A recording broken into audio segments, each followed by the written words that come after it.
I need at least a week or two because of Dr. Camino, and then we can proceed with this matter. Maybe Mr. Nyama. We have not had enough time, Your Honor, to consult. So I need more time, Your Honor. Based on my current position, I've been in custody. Don't cry, don't cry. I can't cry.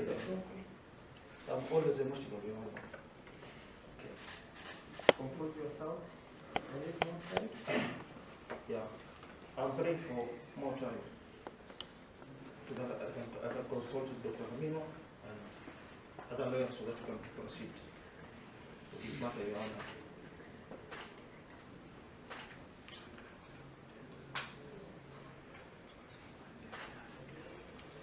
I'm not trying, Your Honor. It's very painful, Your Honor. So you said it here. Thank you, Your Honor. That is all. I think that is all for us. Let's hear the response. Yes. Yes, Your Honor, with the permission from my learned senior, we would suggest that 14 days would suffice. If we could measure the matter, if the matter could be measured in 14 days, so that he may have time, even as he gets directions tomorrow on how the bail application will go, to ascertain as to whether in 14 days he'll have had time to sit down, settle on lawyers representing, Yeah? settle on the lawyers that are going to represent him. What have you said in 14 days? In 14 days, probably we could measure the matter in 14 days. If the matter could be measured in 14 days from today, Yeah, for mention. hoping that in that time he'll have been able to settle down on the lawyers that are going to represent him, and also give them time to even read through the proceedings. I'm meant to understand that already 10 witnesses have testified, for them to get to know what they're getting into.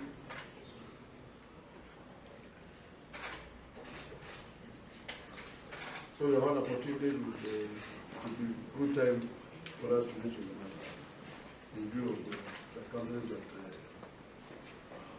we are discussing.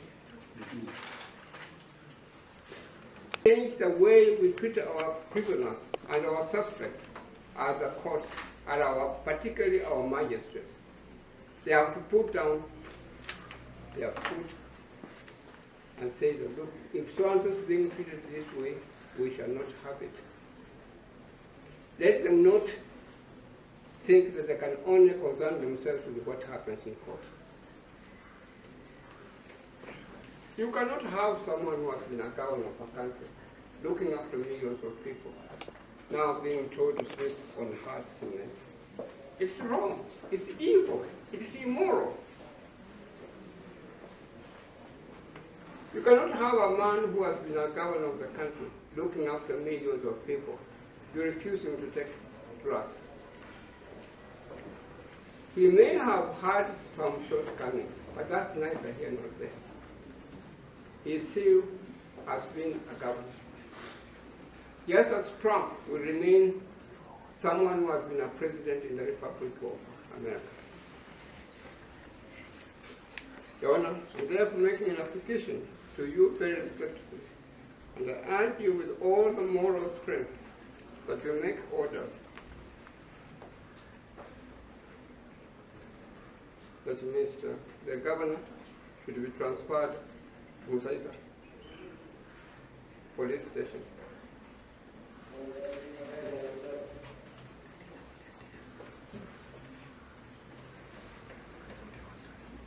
He should live legally, where he will have the opportunity to take his medicine. We don't want to hear that we are no longer have the governor has died. We want him to continue to be alive until he can reach the age of survival.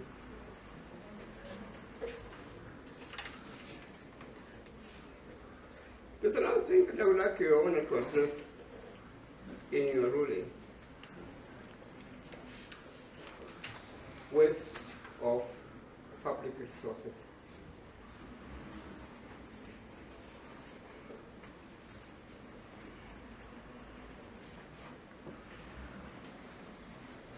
Your Honor, if you're going to arrest Governor Sonko, you need to take 100 police officers to do that.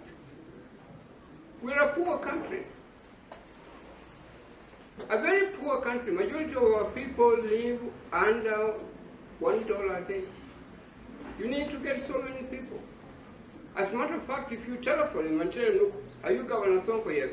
Meet me at such and such a court at such and such a time. He will come. He will turn up. You need to send 100 people with so many vehicles making a lot of noise. Chopper and so on. So many vehicles. You have to do that. What kind of country are we?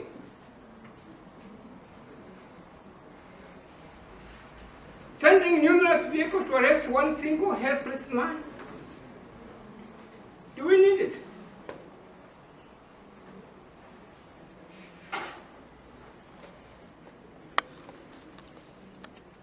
I was recently down in Diani when I went to represent Senator Mugamba and Honorable Member of Parliament Quiet.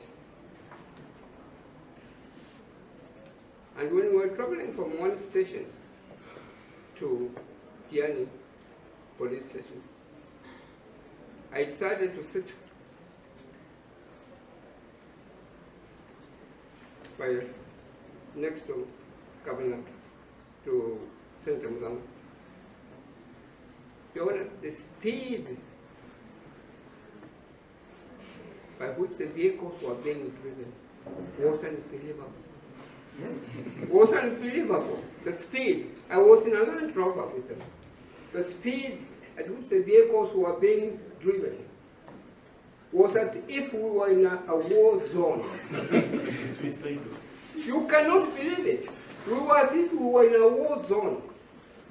And with someone there with the AK-47 pointing like that. I couldn't believe it. And I experienced the same thing when I was traveling from my office, going to represent Governor Sonko at Kiambu. I was told by my agent at Kiambu that he was not there. He was still at the DCI office. So I told my agent that, look, I am going to go to the DCI office and find out what was happening.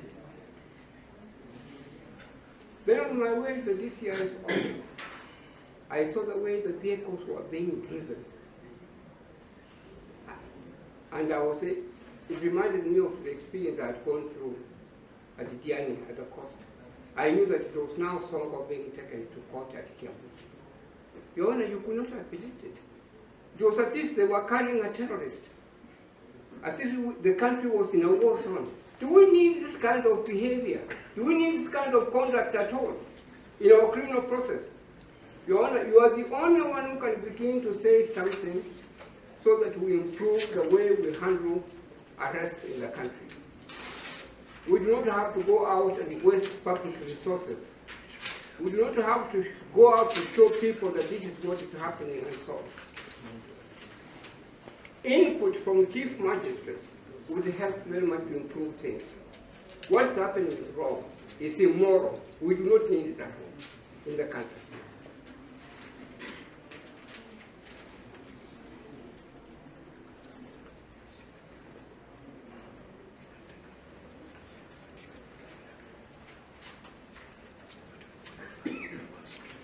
Your Honor, may I say to the last thing before I sit? Yes. May I say this before I sit down? Say.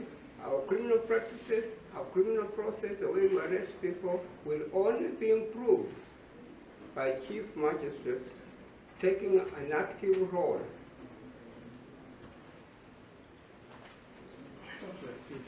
Yes. And Your Honor, I refer you to the Chief Justice of India, Bhagwati, who developed the Commonwealth jurisprudence.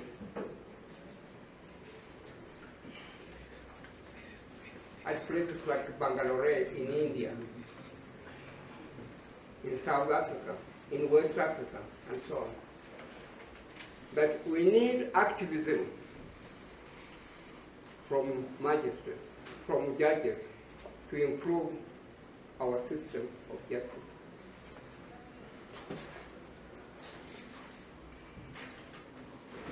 If I may say so with respect, Your Honor, we try to improve it, hence the 2010 Constitution into operation. We suffered for it. We were detained for it. We slept on concrete floors because we now thought that things will improve by getting 2010 Constitution. This kind of behavior, this kind of conduct, this kind of high-handedness still is on. You hear our Chief Magistrate, our Chief Justice is being suspended by one individual. When one does not have to go to a law school to know that what's happening, that is wrong. This type of behavior, this type of conduct, unless you arrest them, we shall go back to where we were. And the second revolution will come to nothing. That's all, Your Honor. I urge you very respectfully, make an order for Governor Sonko to go back to Mzaika police station. I'm doing so with tremendous humility. Let us not hide ourselves behind the technicality at all. I'm urging you very respectfully, invoke your inherent powers as a court and make an order that nobody should touch Governor Sonko.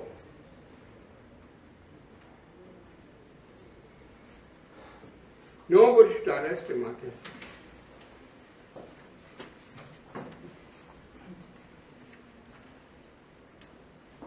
And finally,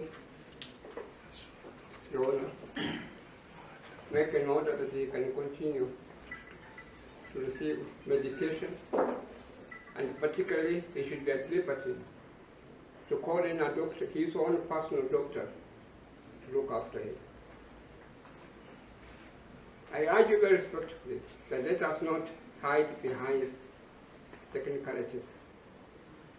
I wish I'd carried my books, which have got circulars that have been issued by the Supreme Court of India, which justify and endorse the views that I'm expressing to Your Honor. My other friend, Mr. Nyakundi, has a few words to say to Your Honor.